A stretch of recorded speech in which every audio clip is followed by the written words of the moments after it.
What's up everyone, it's Magic Singh and welcome back to my YouTube channel. Today I share everything about Penn Teller Fool Us, Season 11, Episode 3. That's the episode that I was featured in, and I'm going to tell you from the moment I decided, let's do this, right to the way on my flight back to London. How did it all begin? It was my wife. It was her who told me initially, Magic, why don't you go on Penn Teller Fool Us? I said, why don't I go on Penn Teller Fool Us? I kid you not, I actually had an advert pop up on my Instagram and it was from Penn Teller Fool Us. It literally said, looking for magicians for season 11 Penn Teller Fool Us. I thought, wow, this is crazy. These phones are actually listening to us. I dropped them an email based on all the contact details they had. I'd say within less than 24 hours, I got an email back saying, hey, we love your stuff. Could you send us an example of a video of some of your magic or something that you'd like to submit for the show? So I sent them one of my videos I'd shot for my 12 Days of Magic at the time. And again, I got the instant reply. This is fantastic. How did you do that? Let's get on a call. I thought, oh, this is wicked. I've already fooled you once. So we got onto this massive Zoom call, which was with the whole production company. So there's all their little faces on there. There I am on my own and they're all excited. I'm excited. And we got straight into it. They were like, hey, we love you. We'd love to have you on board. Is there any chance that you can show us that trick again? The trick I'm referring to is the one on the phone. So I'd got a couple of pre-recorded videos and I remember showing them another one and I just did it for one of the producers.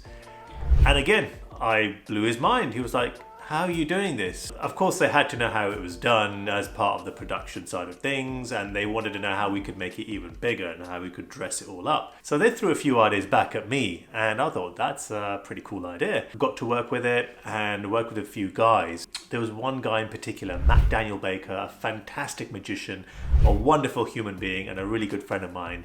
He really helped me put the act together and really kind of refine everything just so it was perfect for stage, because he himself has done it before himself a few seasons ago, and he gave me all the right advice on what I had to do, how to look, how to speak, how to move. After all of that, we did come up with something phenomenal, which was the end product. What you guys all saw on Penn Teller Fool Us. In fact, my script was even more in depth. There was so much more meaning, so much more feeling, and a few other little flourishes, but the production didn't want to have all of that featured in there because of the pace of the show. They had to kind of keep it quicker, a little bit more faster. So it's almost like cutting the ums and the ahs out. They wanted it just to flow, free flow from magic to magic, and then that was it. The end product was fantastic. Luckily, they didn't cut anything out. They let me do my piece exactly as my final piece was on my script. This is the question I get asked a lot. So why did you choose those particular tricks to do? And I thought, okay, it's got to be something traditional, but also something modern as well, because I'm doing a lot of magic effects with phones now, because everyone can relate to a mobile phone, because everyone carries a phone with them these days. To do something amazing with someone's phone or just my phone, it genuinely blows people's minds. So I didn't want to do anything where it's like, oh, it's just an app, or it's just AI, because that's too obvious. I had to do something which was far more organic. And in this case, it was linked to social media. So it was just a bank of videos I'd pre-recorded and decided to play one video to read Penn Teller's mind, and Brooks as well. But then just before that, I wanted to show a little bit of my skill set of mentalism with playing cards, or in this case, it was just one playing card, the Two of Spades. So when you watch it back, you'll know what I mean.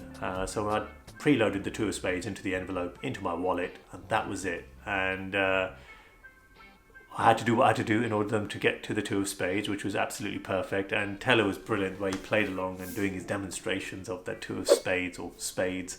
So the production team were fantastic. Once they confirmed everything, got me signed up, signed all the contracts, they were amazing. Honestly, the whole process of them getting me from London to Las Vegas was just so effortless. The way they handled everything, my wife was on board as well because I needed her support, of course. Going alone is not quite the same. You need to kind of have that support, and my wife was just amazing at doing that. And she'll also give me tips and tricks of, no, don't do this, don't do that, say this, say that, etc. So little things, little refinements which helped in a massive way. I also must mention that when going through the whole practicing process before we even left to go to Vegas, I was rehearsing as much as I could at home in my living room, making sure everything was finessed to the best, down to the T. Again, taking my friend Matt's advice, move in a certain way, be elegant on stage.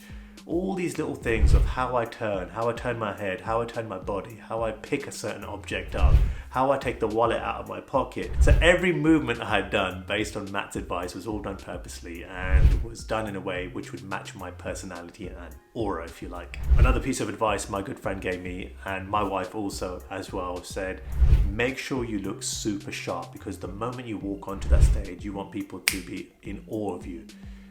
And the way I walk and the way I carry myself, all these things combined is what people are going to remember. So this is the advice I've got. So I made sure I kept that as primary focus. So how I walk on, what I'm wearing, gotta look sharp. First impact, first impression is everything, I guess. Looking back now, I'm so glad that was the advice I got, because that was fantastic. And that's the first thing people were talking about. Wow, you look sharp, you look great. It was that wow factor, so that definitely played a massive role in leaving a lasting impression. I was very, very happy with the end results. Anyway, so now fast forward, we're all set, everything's all good to go. I've done my rehearsals, I'm happy, the scripts are done, the production team love the scripts. So my wife and I are on our way to Las Vegas. So we arrived, we got there, it was quite late at the time, so we couldn't really appreciate everything. But then again, we did get to see Vegas in all its glory as we were landing, with all the lights and all the LEDs and all sorts, and the neons. This is the strange things. Now, we're in the middle of a desert. Remember, we're in the middle of the Nevada desert. And there were clouds in the sky, which is unusual. Everything just didn't feel quite the same as it did when I went for the very first time. It just felt a bit dated, dare I say. It was a little bit dated. But then again, those were all the themed hotels, like the Luxor or the MGM Grand, like the legendary hotels. And then the big sphere, which looked awesome. To see it in real life was so cool, to see all the visuals playing. And I remember the first thing we saw was that emoji face where it just kept looking like that, which was really cool and freaky at the same time. But yeah, we arrived at the Rio Hotel, where the Penn Teller Fool Us, or the production is taking place, and where the actual Penn Teller theatre is. The one thing I didn't like, I'll tell you this now, I have to mention this. When I went for the first time, I remember being excited by the noise, the slot machines, all that ding, ding, ding, ding, all those sorts of sounds, and the coins falling out of the machines. But this time, the slot machines were all digital. All these LEDs and neons, they're all gone. It was just all these new screens and digital massive jumbo iPad style screens on these slot machines, and it didn't have those cranking one-arm bandit machines there anymore. There was no handles to pull down. They're all buttons and touchscreen stuff. And yeah, some of them had the sound effects, but that was it. It just all looked very much different and too new. It just didn't suit Vegas for some reason. So we got settled in, met the production team the following day, and they were absolutely wonderful. Such delightful people, every single one, from the moment people who were checking us in, to the team that were taking us around, to the camera crew, the production crew, the studio crew. What wonderful people. I mean, even Guy, the gentleman called Guy, who was directing all the VTs, such a cool guy, and his camera guy, I can't believe I've forgotten his name, but what a cool guy he was as well. We just had the best time from the moment we settled in, started shooting the content, started shooting my package. It was so cool. And I think I'm the first magician wearing a turban who's ever been on that show. So I was essentially eye candy for the camera, which was great. So they wanted to try so many different things in front of the green screen, actual backdrops with fancy lights. You name it, they were spoilt for choice. Or I was spoilt for choice. Everyone was spoilt for choice. There was so much to play with. I also made sure I brought a lot of my TikTok and social media magic tricks with me as well. So stuff that's really visual to camera. Things where paper turned to money, fire producing coins, things levitating. I gave them everything. Honestly, the amount of footage we shot must have been about 2 or 3 hours. They really got carried away. They enjoyed it. As long as they were happy, I was happy. That's all that mattered. And then it comes to the day of my performance. The producers were fantastic on how to stay calm, stay relaxed, and my timings, etc. Going through my script over and over again. They even let me go onto the stage as well. Oh, and that was the great thing, walking onto that stage. And walking onto the stage felt truly magical. It really was. What's so nice is I felt something came full circle. I remember back in 2006 watching Penn Teller perform at that very theatre for the very first time. And now, all these years later, I was on their stage performing for them. And it was a very special moment for me. So I'm truly grateful for that. Once I was on that stage, honestly, the production team was so cool, so wonderful, so professional. Seeing all the cameras swaying around, seeing the plinth and everything, how everything was so minimalistic for me, just so that I looked great on screen. Even my face that was on the big screen looked incredible as well. My name in lights. Isn't that the dream, to have your name in lights in Las Vegas? So I'm backstage, they're getting me all set up, getting me all mic'd up, and again, even the use of their technology was amazing. The microphones were super thin and slick as well. So I normally have an issue when I'm trying to tuck in like microphones or head mics into my turban especially. But the stuff they had was state of the art, which is great. So I'm now backstage. The audience are in. I can see that Penn and Teller are now sat down. Brooke is also in position. And they gave me the countdown. And then that was it. Off I went. And I walked onto stage. And it felt amazing. There was just this eruption of applause, which was great. Penn and Teller were looking at me, oh, hello, how are you? And they made me feel super comfortable because they weren't actually filming. They just wanted me to get on stage beforehand. Brooke started talking to me, Penn and Teller were talking to me, and just making me feel at super ease. They were amazing to talk. And then they gave a countdown and they were ready to shoot. And I went straight for it, one take, absolutely nailed it. Yeah. You watch the footage back now, you'll see how everything went. And it was exactly like that. No cuts, nothing whatsoever. They just one whole take. And then it came to the deliberation process. And when you see it on TV, it was about 5 minutes. No, not even 5 minutes. It must have been about 2 or 3 minutes. Maybe even less than that. But I remember being on stage for a good 15 minutes while they were trying to figure out how the trick was done.